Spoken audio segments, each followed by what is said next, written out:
Assalamualaikum warahmatullahi wabarakatuh. Shalom, Om Swastiastu, Namo Buddhaya, Salam Kebajikan.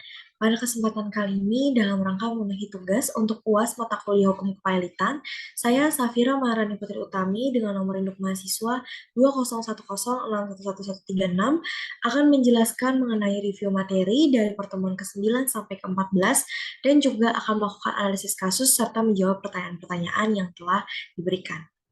Sebelumnya, saya akan menampilkan melalui PowerPoint yang akan saya tampilkan terlebih dahulu.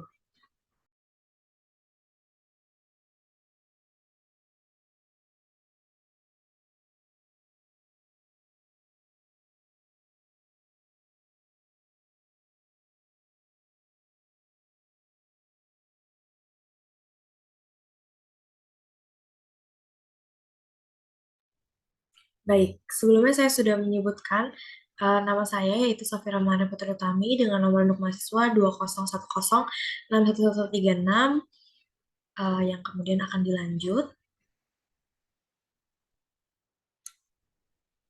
Baik, pembahasan yang akan saya bahas pada video kali ini adalah mengenai review materi dari pertemuan ke-9 sampai ke-14, yaitu dengan adanya kasus yang berkaitan dengan materi dan juga analisis kasus tersebut.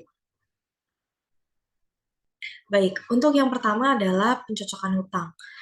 Dalam materi pencocokan hutang ini atau pencocokan tagihan-tagihan, itu terdapat beberapa hal yang dibahas, yaitu yang pertama mengenai tugas hakim pengawas dan juga kurator. Hakim pengawas ini bertugas untuk memimpin rapat verifikasi pencocokan utang dan juga kurator memiliki tugas untuk memastikan tentang siapa saja yang menjadi kreditur dan juga keabsahan piutang serta jumlah piutang tersebut. Yang kedua adalah mengenai penyelesaian perselisihan yang terjadi, yaitu apabila terjadinya perselisihan dan hakim pengawas tidak dapat mendamaikan, maka dapat diselesaikan di pengadilan dengan cara diperiksa secara sederhana dan rapat sementara juga akan ditunda sampai penyelesaian tersebut selesai untuk diadili. Yang selanjutnya yaitu ada pertanggungjawaban kurator setelah rapat selesai, yaitu kurator wajib memberikan laporan mengenai keadaan harta pilot dan wajib diberikan keterangan yang diminta, dan juga kurator memiliki kewajiban untuk melaporkan berita acara rapat pencocokan utang kepada pengadilan.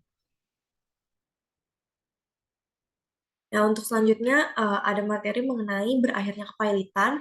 Yang pertama itu adalah perdamaian. Perdamaian dalam kepailitan itu merupakan perjanjian yang bersifat mengikat semua kreditur kecuali kreditur separatis. Ratifikasi yang terjadi dalam sidang homologasi dan jika pengadilan niaga menolak dapat dilakukan upaya hukum kasasi dan juga terdapat kekuatan eksekutorial. Debitur dapat mengajukan rencana perdamaian kapan saja setelah putusan pilot diucapkan, tetapi tidak dapat dilakukan setelah rapat pencocokan piutang berakhir.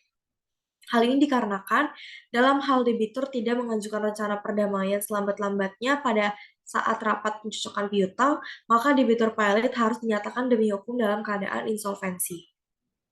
Yang kedua, akibat dari adanya perdamaian dalam kepailitan tersebut adalah kepailitan dinyatakan berakhir, mengikat bagi semua kreditur kecuali kreditur separatis, hanya dapat diajukan selama 1 kali. Sebagai dasar hukum adanya piutang, hak kreditur tetap berlaku terhadap tanggung renteng debitur, penangguhan eksekusi dinyatakan berakhir, dan juga debitur dapat direhabilitasi. Yang selanjutnya ada mengenai homologasi perdamaian, yaitu diatur dalam pasal 216 Undang-Undang Kepailitan dan PKPU, yaitu suatu perdamaian disetujui oleh para kreditur konkuren menurut jumlah suara yang ditentukan oleh undang-undang dan masih perlu disahkan oleh pengadilan niaga. Acara pengecahan ini disebut dengan istilah ratifikasi dan sidang pengesahannya itu disebut dengan homologasi. Dan untuk langkah selanjutnya yang dapat ditempuh itu bernama proses rehabilitasi. Beberapa ketentuan mengenai homologasi antara lain, homologasi dilakukan paling cepat selama 8 hari dan paling lambat 14 hari setelah diterimanya rencana perdamaian dalam rapat pemungutan suara. Yang kedua, sidang pengadilan untuk membahas pengesahan perdamaian dilakukan terbuka untuk umum. Yang ketiga, homologasi wajib diberikan pada sidang tersebut atau paling lambat 7 hari setelah sidang yang bersangkutan. Yang selanjutnya ada insolvensi, yaitu Insolvensi merupakan keadaan tidak mampu dari debitur dalam membayar utang-utangnya. Dalam pasal 178 Undang-Undang Nomor 37 Tahun 2004 tentang Kepailitan dan PKPU telah menjelaskan bahwa insolvensi terjadi ketika pertama pada rapat verifikasi pencocokan utang tidak ditawarkan perdamaian, yang kedua penawaran perdamaian ditolak, yang ketiga pengesahan perdamaian ditolak. Dengan adanya insolvensi, maka harta pilot segera harus dieksekusi dan juga dibagi. Kurator atau kreditor separatis memiliki hak untuk dapat menunda eksekusi dengan beberapa pertimbangan tertentu. Yang selanjutnya ada rehabilitasi, yaitu rehabilitasi merupakan proses pemulihan nama baik debitur yang semula dinyatakan pilot melalui putusan pengadilan yang berisi keterangan bahwa debitur telah memenuhi kewajibannya.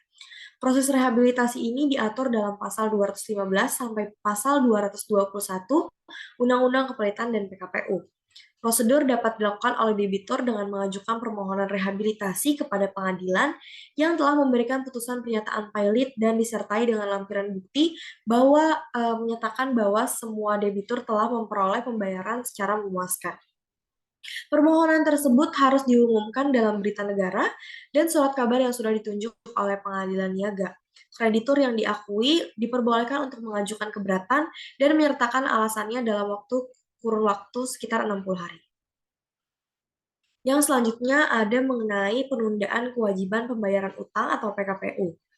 Pengertian PKPU sendiri adalah PKPU merupakan suatu masa yang diberikan oleh undang-undang melalui putusan hakim niaga di mana dalam masa tersebut kepada pihak kreditor dan juga debitor diberikan kesempatan untuk memusyawarahkan cara-cara pembayaran hutangnya dengan memberikan rencana pembayaran seluruh atau sebagian hutangnya dan juga jika diperlukan dapat dilakukan rekonstruksi terhadap utang tersebut.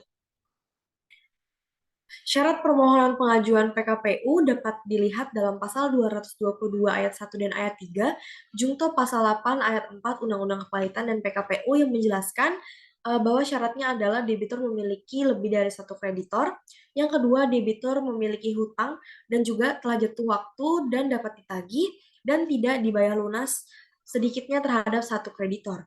Yang kedua adalah adanya fakta atau keadaan hutang debitur yang telah jatuh waktu dan dapat ditagih kepada sedikitnya satu debitur, kreditor tersebut dapat dibuktikan secara sederhana.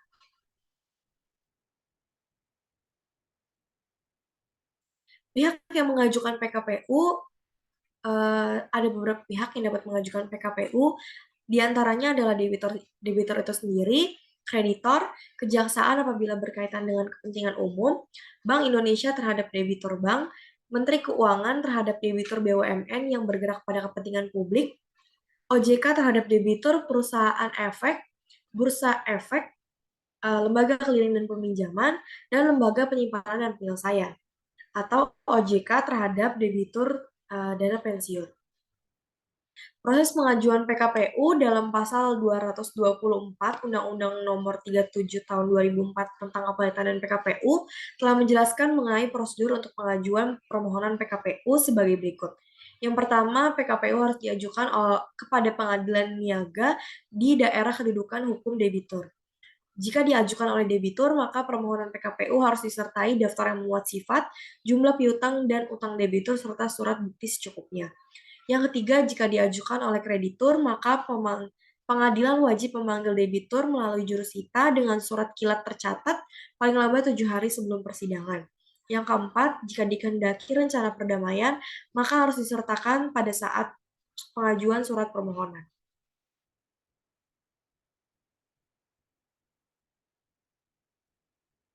Yang selanjutnya ada pengurusan harta debitur dalam PKPU.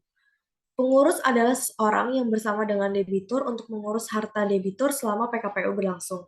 Selain itu, pengurus juga bertugas untuk memanggil debitur dan kreditor yang dikenal dengan surat catat atau kurir untuk menghadap dalam sidang PKPU.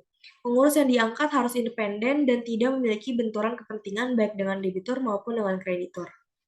Perbedaan putusan pilot dengan putusan PKPU adalah jika dalam kepalitan putusan atas permohonan pernyataan pilot dapat diajukan ke MA, tetapi dalam PKPU terhadap putusan PKPU tidak dapat diajukan dengan upaya hukum apapun. Yang kedua, dalam kepailitan, sejak tanggal putusan pernyataan pailit diucapkan, debitur akan kehilangan haknya untuk menguasai dan mengurus kekayaan yang termasuk dalam harta pailit. Sedangkan kalau dalam PKPU, debitur masih memiliki dapat melakukan pengurusan terhadap hartanya selama mendapat persetujuan dari pengurus. Yang selanjutnya yaitu berakhirnya PKPU. PKPU dapat berakhir apabila diminta oleh hakim pengawas atas permohonan pengurus atau dari satu atau lebih kreditur.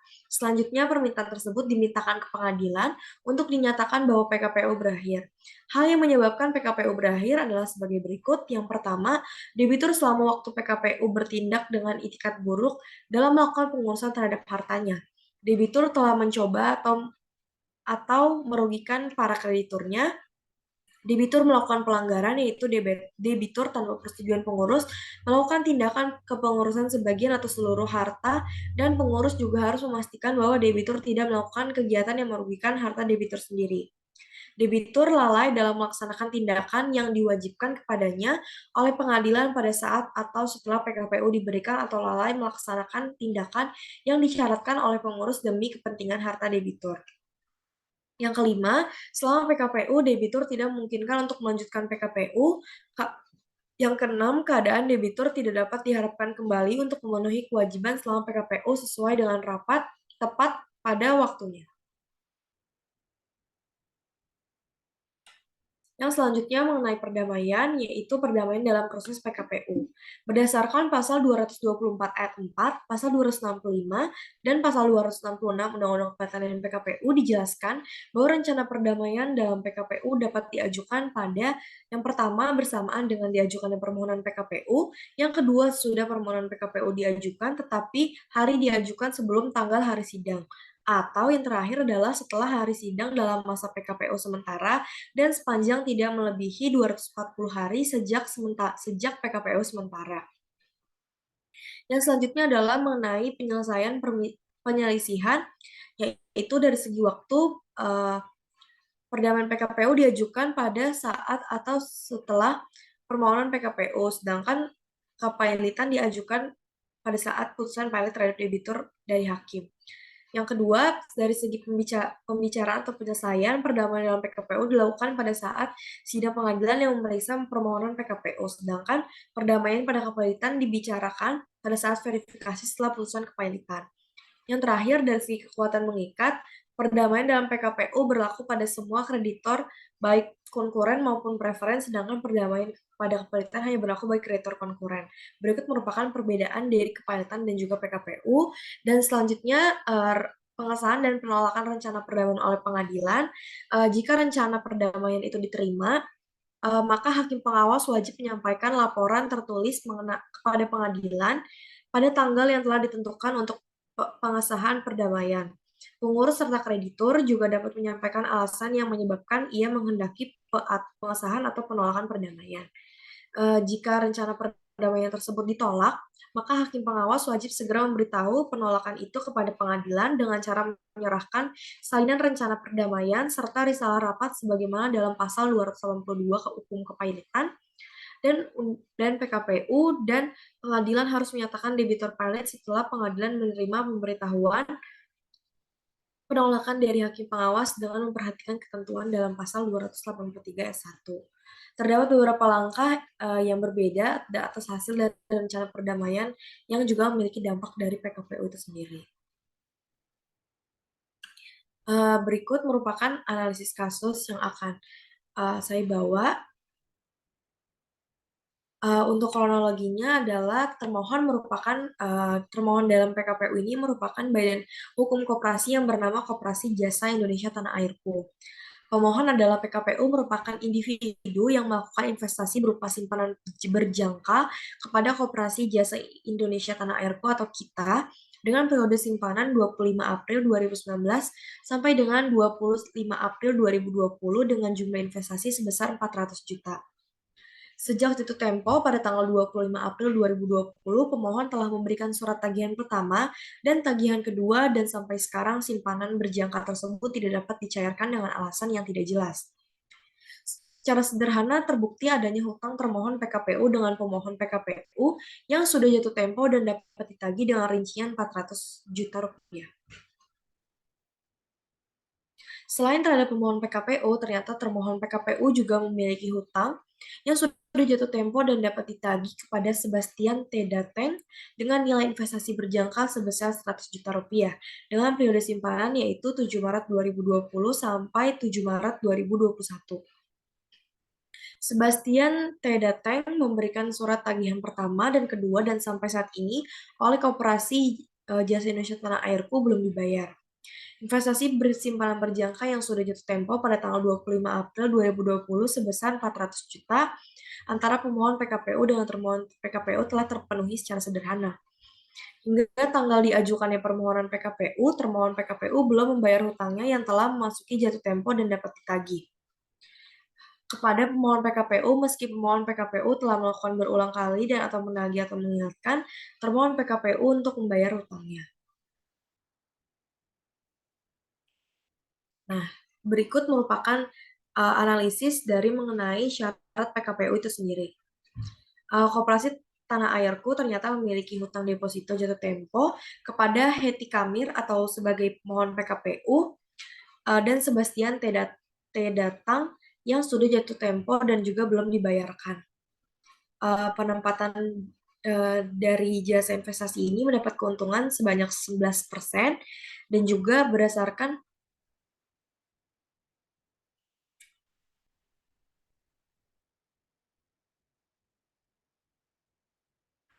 baik, jika melihat mengenai syarat PKPU, maka Koperasi Tanah Airku memiliki hutang deposito jatuh tempo kepada Heti Kamir selaku pemohon PKPU dan juga Sebastian T. Datang yang sudah jatuh tempo dan belum dapat dibayarkan.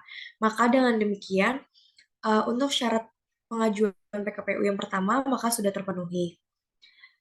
Dari kasus ini yang menjadi objek adalah dari penempatan dana investasi yang mendapat keuntungan sebesar 11% per tahunnya.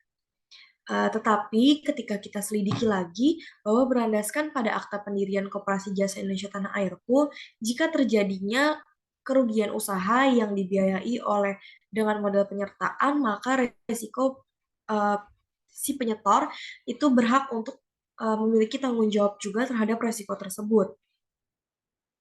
Maka dengan ini juga berdasarkan dengan Undang-Undang Nomor 17 Tahun 2012 tentang koperasi yang menyebutkan bahwa jika ada investasi berjangka kepada koperasi, maka hal tersebut menjadi modal penyertaan bagi koperasi itu sendiri. Maka dari itu menjadi landasan bahwa 11% yang telah dijanjikan sebelumnya atau sudah menjadi yang dituntut oleh para pemohon itu bukan merupakan piutang, tetapi seharusnya para pemohon juga ikut tanggung renteng dalam menanggung kerugian yang telah menyebabkan yang telah ditimpa oleh Koperasi Indonesia Tanah Airku sehingga tidak bisa membayarkan keuntungan 11% tersebut. Maka jika kita melihat dari syarat PKPU yang kedua, yaitu maka keberadaan hutang dari termohon PKPU tidak dapat dibuktikan secara sederhana sebagaimana syarat dari PKPU itu sendiri. Subjek dan objek dalam perkara ini adalah subjeknya itu ada debitor, yaitu tadi ada Koperasi Indonesia Jasa Tanah Airku, dan yang menjadi kreditor itu adalah Teti Kamir, dan dalam kasus ini juga hakim pengawas dan pengurus yang ditunjuk adalah Mangasinaga S-Food SHMH dan Sehat Damanik SHMH. Dan objek yang menjadi objek dalam kasus ini adalah harta pailit dari harta kekayaan dari debitur pailit, yaitu mengenai bunga deposito dari 11% yang sudah disetor oleh kreditor.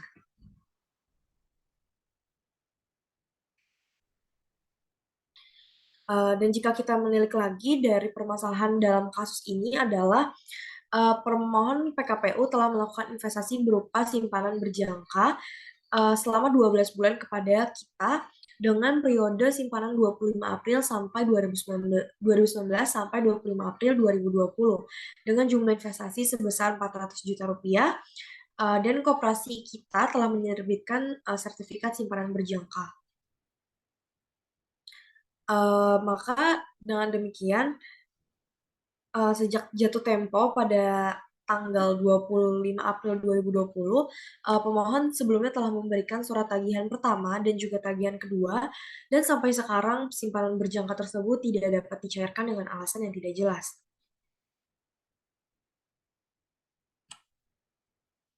Baik, jika kita melihat beberapa ketentuan mengenai perundang-undangan yang terkait dalam kasus ini adalah yang pertama mengenai syarat PKPU dalam pasal 222 ayat 1 dan ayat 3 Undang-Undang Keparitan dan PKPU Junto pasal 8 ayat 4 dan juga yang selanjutnya ada Undang-Undang Nomor 17 Tahun 2012 tentang Perkoperasian dalam pasal 66 ayat 1 dan ayat 2 yang menjelaskan bahwa model koperasi juga berasal dari hibah, model penyertaan, dan seterusnya. Dan dari investasi simpanan berjangka ini masuk ke dalam model penyertaan.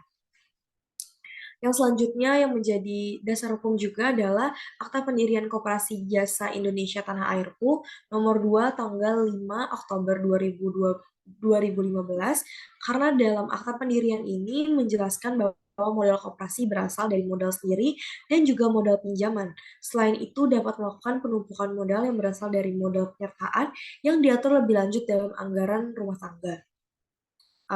Dan juga jika kita melihat bahwa dalam ART ART dari koperasi kita ini juga melihat bahwa jika terjadinya kerugian dari yang berasal dari modal penyertaan, maka pihak-pihak yang berkaitan juga harus tanggung renteng dalam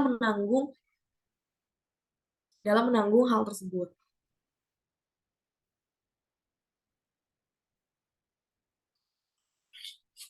Uh, Proses penyelesaian dari kasus ini adalah penyelesaian kasus adalah melalui proses peradilan di mana dari amar putusan yang telah dikeluarkan yaitu adalah pertama menolak permohonan PKPU yang diajukan oleh pemohon PKPU tersebut. Yang kedua menghukum kepada pemohon PKPU untuk membayar biaya perkara sebesar Rp1.590.000. Kesimpulannya adalah dalam kasus ini tidak memenuhi syarat PKPU sehingga permohonan dari pemohon PKPU tidak dapat diterima oleh hakim dan juga dinyatakan ditolak. Rekomendasi yang dapat saya berikan dalam kasus ini adalah apabila dilakukannya simpanan investasi jangka panjang, seharusnya juga diikuti dengan perjanjian antara kedua belah pihak, karena dalam kasus ini tidak termuat mengenai perjanjian yang melibatkan kedua pihak tersebut. Dalam perjanjian ini juga nantinya dapat memuat ketentuan tambahan dan juga ketentuan apabila simpanan berjangka mengalami permasalahan yang dapat menjadi dasar yang kuat dan juga dapat memberikan keadilan bagi kedua belah pihak bagaimana penyelesaian masalah selanjutnya.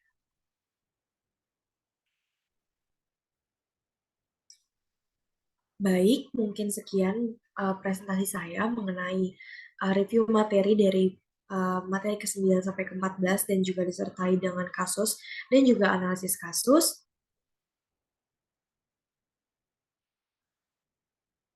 Sebelumnya saya mengucapkan terima kasih atas perhatian dari saudara untuk menyaksikan video saya ini dan apabila terdapat kesalahan atau beberapa hal yang kurang berkenan mohon dimaafkan. Sekali lagi, Assalamualaikum warahmatullahi wabarakatuh.